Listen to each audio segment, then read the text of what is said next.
I need a real alpha who pushes his limits. It's not me. It's your lack of testosterone, she said, dumping me for her trainer. So I vanished and focused on myself. Now she's bruised, full of regret, and begging for a rescue I have zero interest in providing. Hey viewers, before we move on to the video, please make sure to subscribe to the channel and hit the like button if you want to see more stories like this. Thanks. The change was so gradual I almost missed it. It started in the language. It was no longer going to the gym. It was attacking my session. Dinner wasn't just dinner. It was hitting my macros. My girlfriend, Mia, had always been fit, but after joining the exclusive steel and glass fortress known as Apex Fitness, her hobby curdled into an obsession, and it all revolved around him. Kale, her personal trainer. I first heard the name a month ago. Kale says my glut activation is lazy, she'd announced, critiquing her own reflection in our microwave. He says I'm leaving gains on the table. I chuckled, chopping vegetables for a stir-fry. Sounds intense. Does this Kale ever just tell people to enjoy moving their body? She'd shot me a look that was equal parts pity and annoyance. It's not about enjoyment, Jake. It's about optimization. Kale says excellence is a choice you make every single day. That became her new mantra. Kale says, the words were a prefix to every critique of our formerly comfortable life. My reliable job in project management became a comfortable cage. My enjoyment of a beer with friends on Friday was sabotaging my recovery. My physique, perfectly healthy, capable of hiking 15 miles without a complaint, was undeveloped and lacking density. A memory surfaced, sharp and painful in its contrast. Just last year, we'd summit Grey Rock Peak, a tough, sun-baked climb that left us breathless and exhilarated. At the top, covered in dust and sweat, she'd kissed me, her smile genuine and bright. This is it, she'd said, her breath fogging in the cool air. This is what feeling alive is. Just us, right here. I'd held her, and we'd watched the hawks circle below us, feeling utterly connected. That woman seemed to have been replaced by a stranger who measured happiness in grams of protein and perceived effort. The final straw came on a Tuesday. I'd spent my lunch break prepping a healthy seared salmon with roasted asparagus and sweet potato, a meal she would have loved a month ago. She walked in from her PM shred session, her hair damp, her skin flushed. She dropped her gym bag and eyed the plate I set before her with the scrutiny of a bomb disposal expert. What's the fat content on this? She asked, poking the perfectly crisp salmon skin with her fork. I don't know, Mia. It's a piece of fish and some vegetables. It's healthy. Healthy isn't a macro, she said, her voice flat. Kale says if you're not tracking, you're just guessing. You can't achieve an elite physique by guessing, Jake. She sighed, a long, weary sound meant to convey the immense burden of my inadequacy. It takes a level of discipline I don't think you're capable of. It's a mindset. The condescension in her voice was a physical slap. This wasn't about health anymore. It was a value judgment. I put down my knife. I thought the goal was to be healthy and happy, not to win a trophy. She looked at me as if I'd just spoken in tongues. Happiness is a result of excellence, Jake, not the other way around. Kale says settling for good enough is why most people live mediocre lives. She pushed the plate away, untouched. I'm not hungry. I have my post-workout shake to dial in. She walked out of the kitchen, leaving me with the 2 plates of food and the chilling realization that I was no longer dating Mia. I was dating a walking, talking echo of a man named Kale, and I was losing badly to the original. The gnawing feeling in my gut refused to be silenced by logic. Kale says. The words were a worm, burrowing deeper. Supportive boyfriend Jake warred with increasingly suspicious Jake.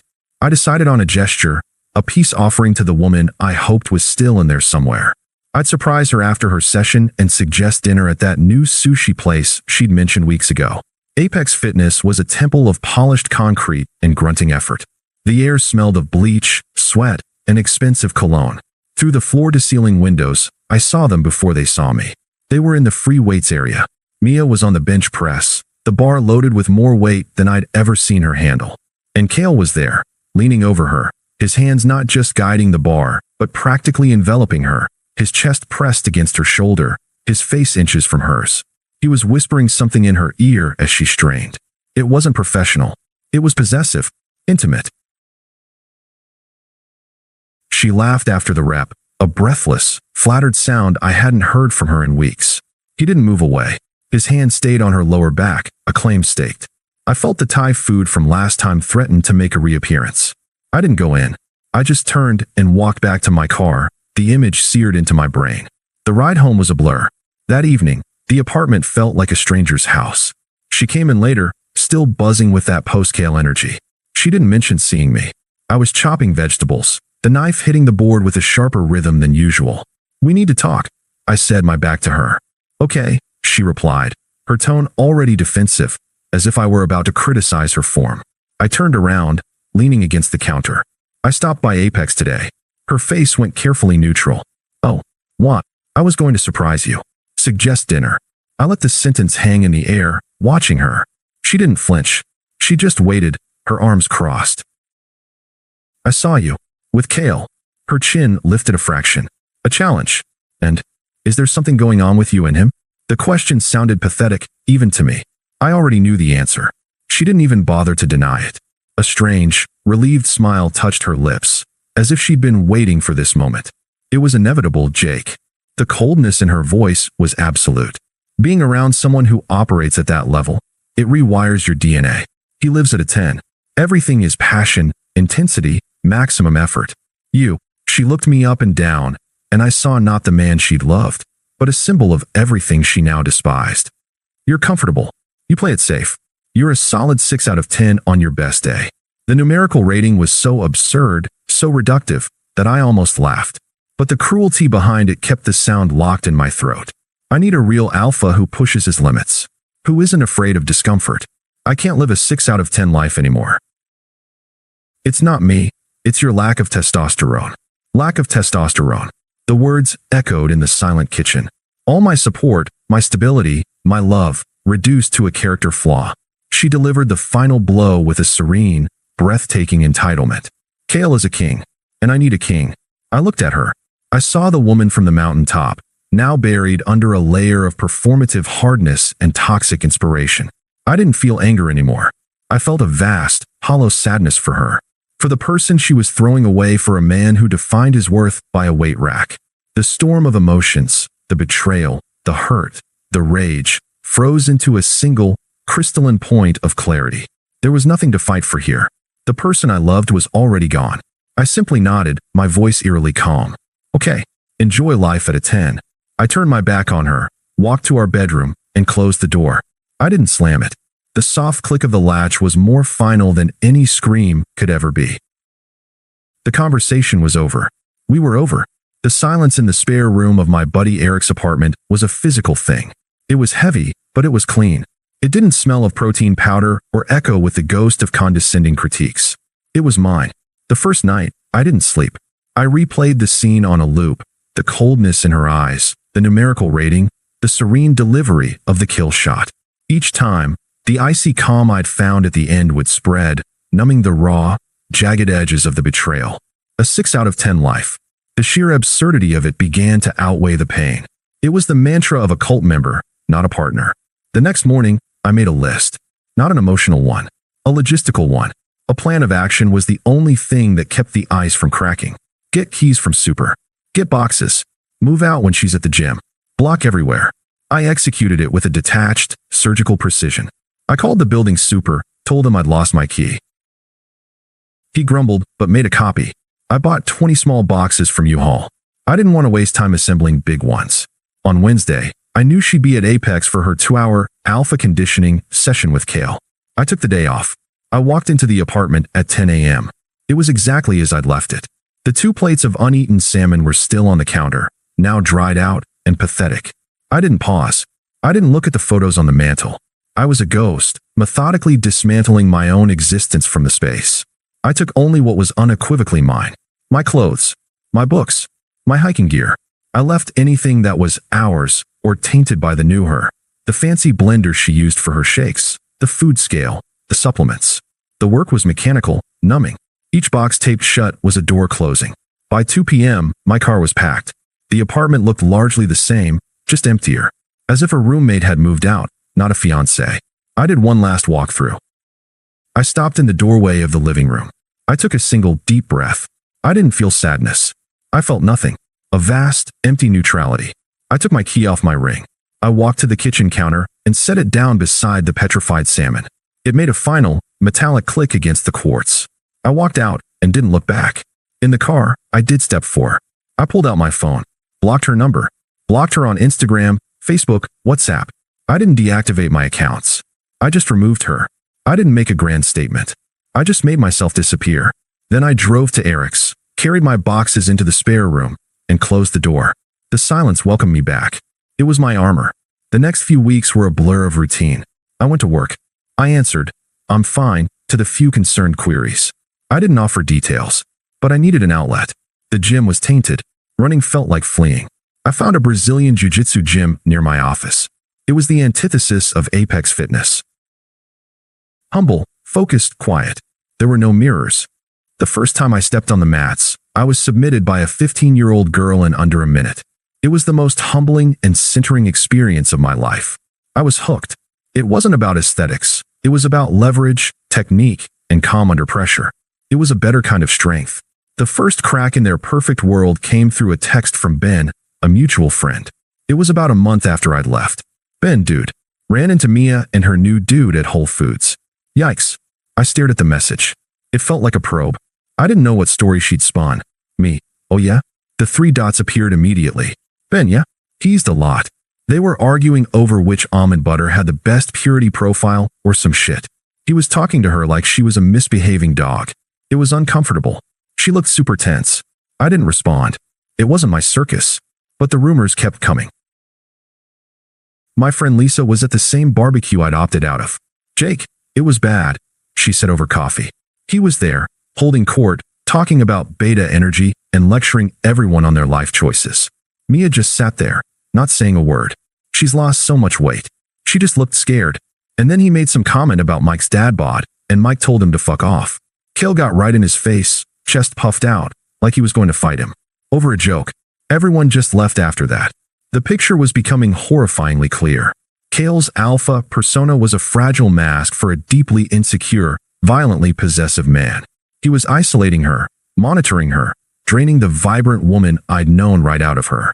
The climax came from an unexpected source, Sarah, a woman from Mia's book club who'd always been kind and perceptive. She called me, her voice low and concerned. Jake, hi. This is probably completely out of line, and please tell me to get lost if it is. It's okay, Sarah. What's up? It's Mia. I ran into her at a coffee shop this morning. She was alone. She had these big sunglasses on, but when she took them off to order, Sarah's voice dropped to a whisper. Jake, she had a black eye. A really nasty one. I felt a sickening twist in my stomach. Not jealousy.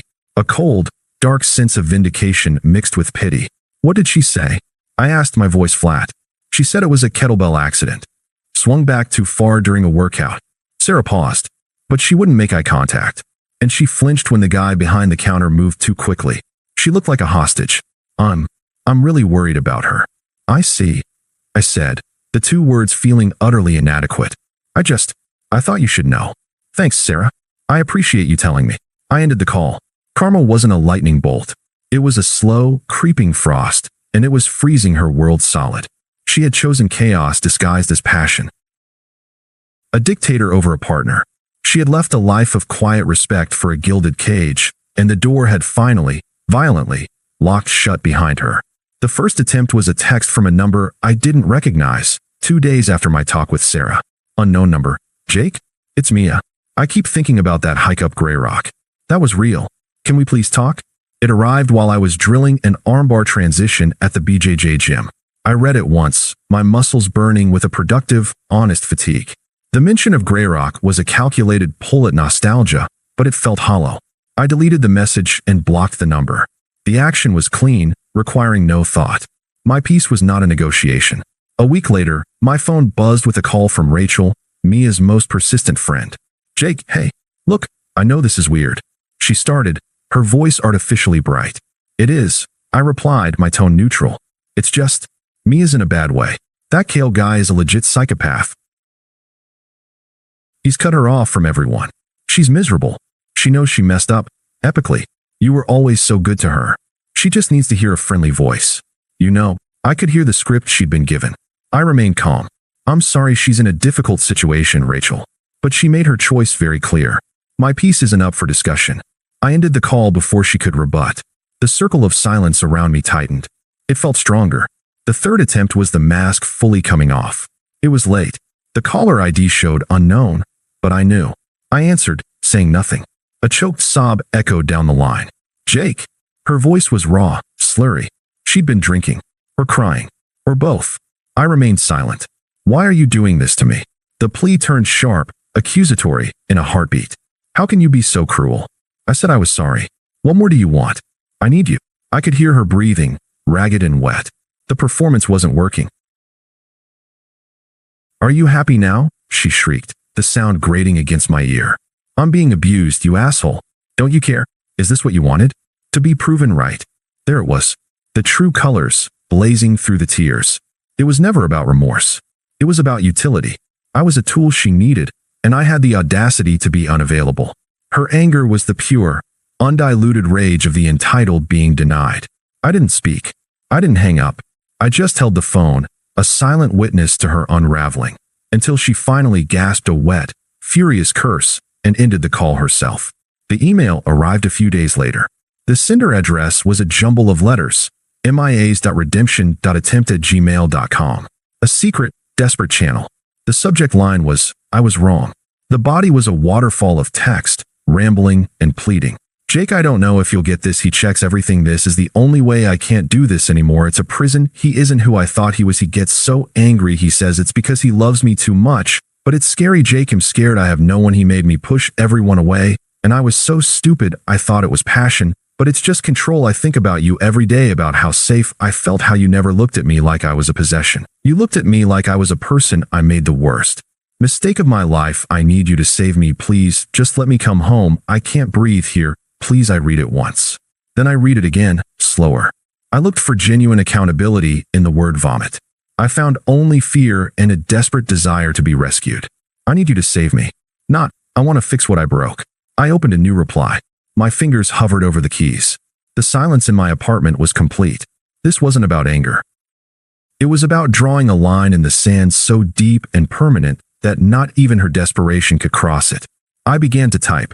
To mias.redemption.attempt@gmail.com. Mia, I received your email. I'm sorry you're in a difficult situation, but it is one you chose with full awareness. You told me you needed a man who pushes his limits. You were right. I did. I found my limits were patience, self-respect, and peace. And I pushed past the need for any of this. You confused noise for strength. I found a better kind. The kind that doesn't need to scream, or hurt people, or leave bruises. I hope you find peace, but you won't find it here. My peace is not negotiable. Do not contact me again. Jake. I read it over once. It was calm. It was firm. It was a vault door closing. It reflected her words back at her while protecting the life I had built without her. I hit send. Then I selected the entire email chain and pressed delete. I emptied the trash folder. I stood up, walked to the kitchen, and poured a glass of water. I looked out the window at the city lights. They looked the same as they had 10 minutes ago. And yet, everything was different. It was finally, completely over. The silence in the room was no longer just an absence of sound. It was a presence. And it was entirely my own. Thanks for watching. Make sure to subscribe to the channel and hit the like button. What do you think about this story? Share it in the comments.